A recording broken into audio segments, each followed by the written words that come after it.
আসসালামু আলাইকুম ভিউয়ার্স। আশা করি আল্লাহর রহমতে সবাই ভালো আছেন। আজকে আপনাদের মাঝে গুরুত্বপূর্ণ কিছু কথা শেয়ার করব। সেটা হচ্ছে আমাদের বাংলাদেশের রাজনৈতিক দুটো দলকে গতকালকে যমুনায় আমন্ত্রণ জানানো হলো এবং দুটো দলে গিয়ে তাদের মতো করে তারা বিভিন্ন রকমের তাদের রাজনৈতিক আলাপগুলো ওনারা করেছে। দুটো দলকে আসলে আমন্ত্রণ জানানোর বিশেষ কারণ হচ্ছে দুটো দলে যে আমাদের ডক্টর মোহাম্মদ ইউনূস সরকারের একটা মাথা ব্যথা হয়ে উঠেছিল। আসলে রাজনৈতিক বিষয়টা হচ্ছে অন্য বড় একটা বিষয়, সেদিকে আলাপে যাব না আমি।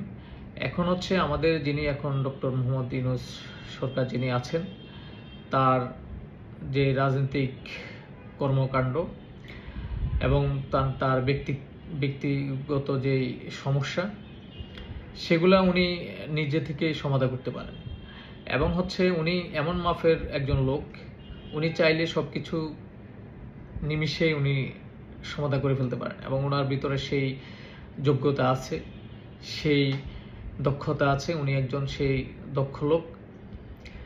এখন বিষয়টা হচ্ছে যে বাংলাদেশের বর্তমান যে ওনার নেতৃত্বে যে উপদেষ্টাগুলো আছে, এদের মাঝে কিছু সংস্কার আনা খুবই প্রয়োজন।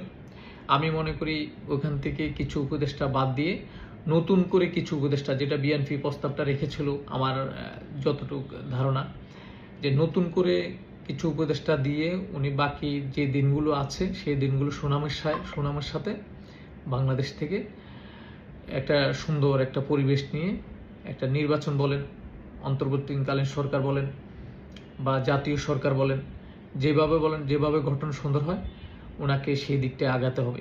এবং হচ্ছে বর্তমান যে উপদেষ্টা আছে, এই উপদেষ্টা সংস্কার করা খুবই প্রয়োজন এবং খুবই জরুরি একটা বিষয়। এই উপদেষ্টা যদি উনি সংস্কার না করে, এই কিছু উপদেষ্টাকে যদি উনি বাছাই করে যদি বাদ না দেয়, তাহলে ওনার আগামী দিনের রাষ্ট্র পরিচালনাতে অনেক ব্যাঘাত ঘটতে পারে।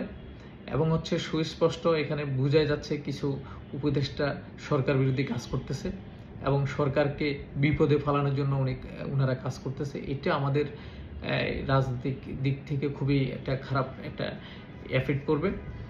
এবং হচ্ছে আমি আগেও বলেছি, এখনো বললাম যে আমাদের যিনি উপদেষ্টা এখন বর্তমান উপদেষ্টা আছে, উনাকে রাষ্ট্রপতি রেখে বাকি সংস্কারগুলো যেভাবে করার প্রয়োজন প্রয়োজন করা খুবই জরুরি আমি মনে করি।